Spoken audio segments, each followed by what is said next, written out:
until he finally met. Every Exquisite Thing by Matthew Quick, read aloud by Amber Deng. For the Green Bench Near the Creek. Part 1, Chapter 1. He was an adult and I was still a kid. The last lunch period before Christmas break junior year, when I arrived at Mr. Graves' classroom, he was full of holiday cheer and smiling much more than usual. We had been eating alone for the past months, but for that day, his wife had baked me a plate of Italian pizzelle cookies, which made me wonder what Mr. Graves had been telling her about me. The cookies looked like giant snowflakes and tasted like black licorice. We each had one, and then Mr. Graves handed me a small box, wrapped in blue dotted paper with the white silhouettes of reindeer equipped with enormous antlers. I had never received a present from a teacher before.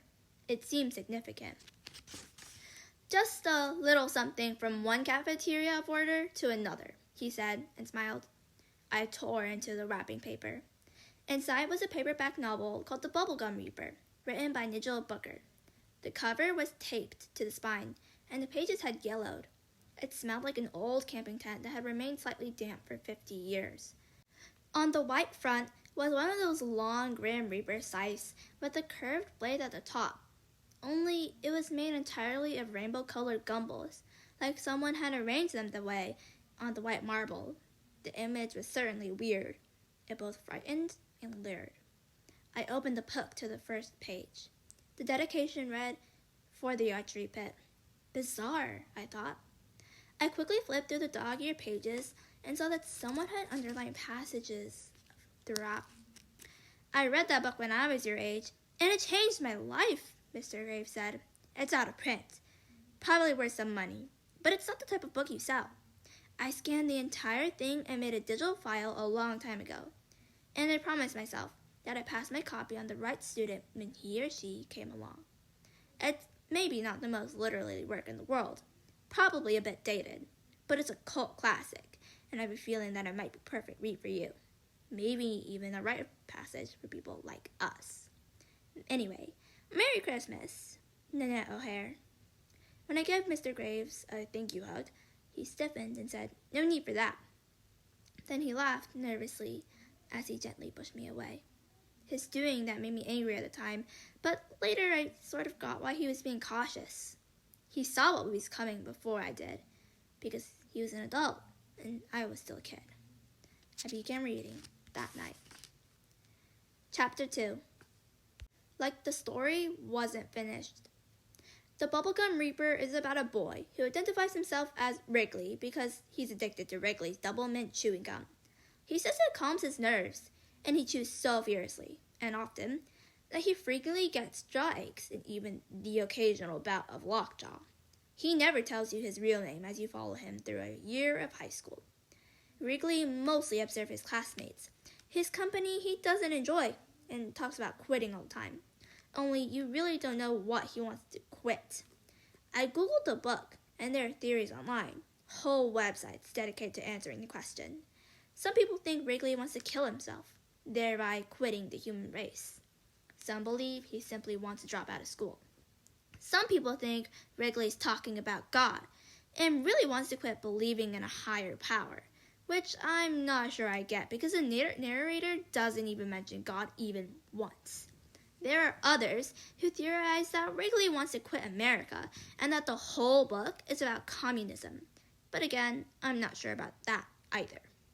The problem is that Wrigley falls in love with one of the two identical twin sisters named Lana and Stella Thatch, only he doesn't know which he loves. It happens because one of them likes to talk to this turtle that suns itself on a rock sticking out of the creek near the high school they attend.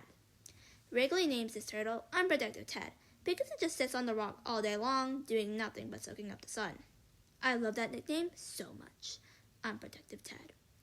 From behind an oak tree, Wrigley eavesdrops on the twin talking to Unprotected Ted about all her fears and worries, and about something awful her father has done. But you never quite know for sure what that is. What's certain is that this girl's on the verge of tears the whole time. Wrigley listens patiently to everything the girl needs to get out.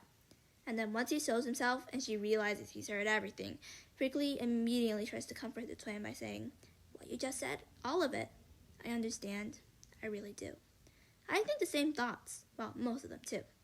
She's mad at first about the spying, but then she and Wrigley have this amazing talk about life and their school and how they can't be honest outside the woods and about just quitting. The tragedy manifests when Wrigley leaves her.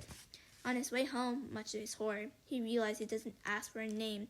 Therefore, he doesn't know if he had this really intimate experience with Stella Thatch or Lena Thatch, which induces a crippling and nauseating anxiety attack. He actually pukes because the twin kept saying over and over, "Please don't tell my sister about this, please."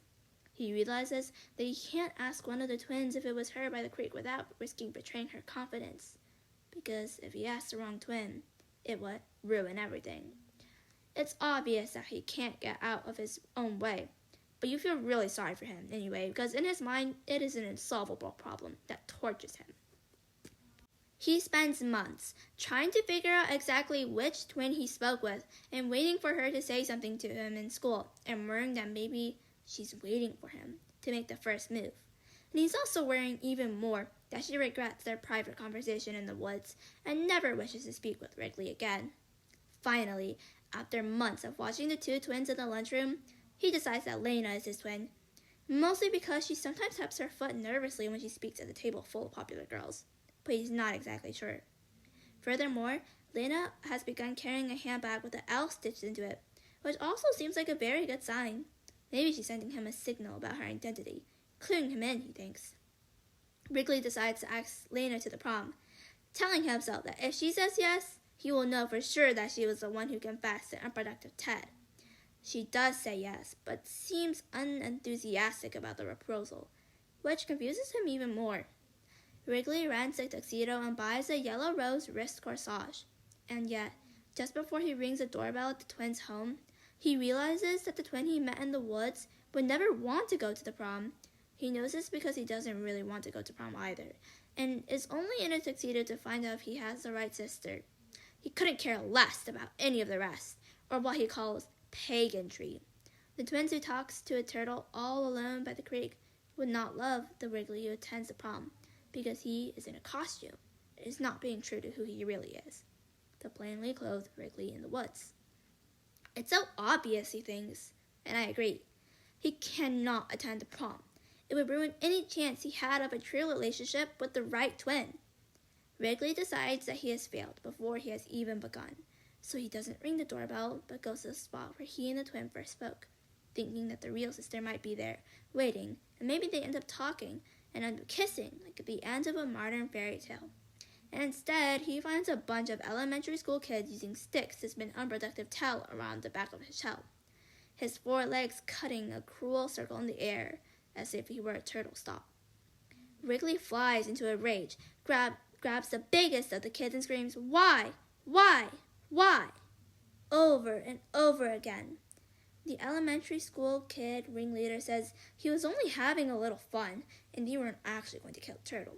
So Wrigley sticks his gum in the kid's hair, throws him into the creek and says, "I'm only having a little fun too, but I won't actually hold you underwater until you turn blue and drown." Then he holds the kid's head underwater until his friends start to plead for their buddy's life, begging Wrigley to let them breathe again. When the half-drowned kids resurface soaking wet, he gasps and begs not to be held underwater again. Wrigley lets him go, and the kids run away. Unproductive Ted bites Wrigley's hand and removes the triangle of skin when our hero sets the turtle upright. As unproductive Ted makes his escape, Wrigley bleeds and dries and curses and waits for the right twin to show up. But she never does. The parents of the kid who almost drowned arrive instead, and their father throws Wrigley into the creek and starts kicking water up into Wrigley's face, saying, "How do you like being a bully now? My son is 11 years old and half your size. You're a scumbag. I'm a complete and utter embarrassment to the community. Why aren't you at the prom anyway? You already have the tuxedo on. As an American to skip the prom, are you a pinko communist?"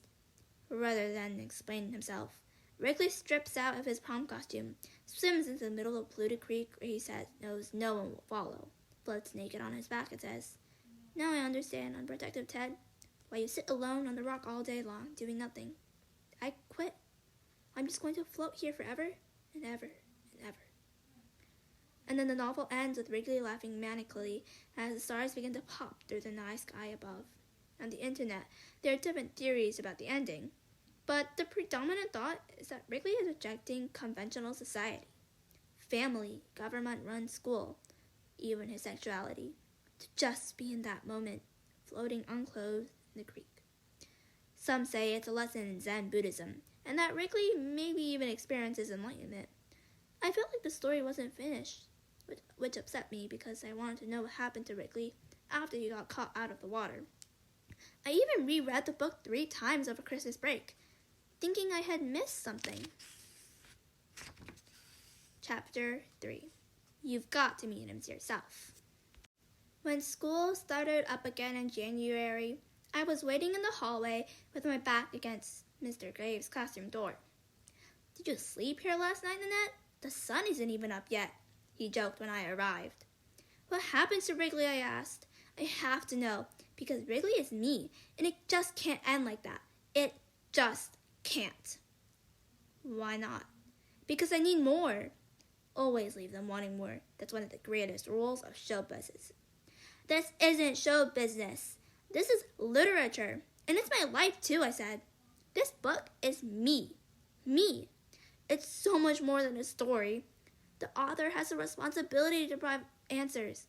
All the answers." Mr. Graves smiled, laughed, and said, "I thought you were like the Bubblegum Reaper." Like I said, I write a passage for weirdos like us. Mr. Graves was always using the word weirdo to describe himself and people he liked. He said that all great writers were weirdos too, that our best artists, musicians, and thinkers were first labeled weird in high school or when they were young. That was the price of admission. "Why is it called the Bubblegum Reaper anyway?" I said. "Why do you think?" "I have no idea. That's why I'm asking you." He laughed. "Well, there are many theories.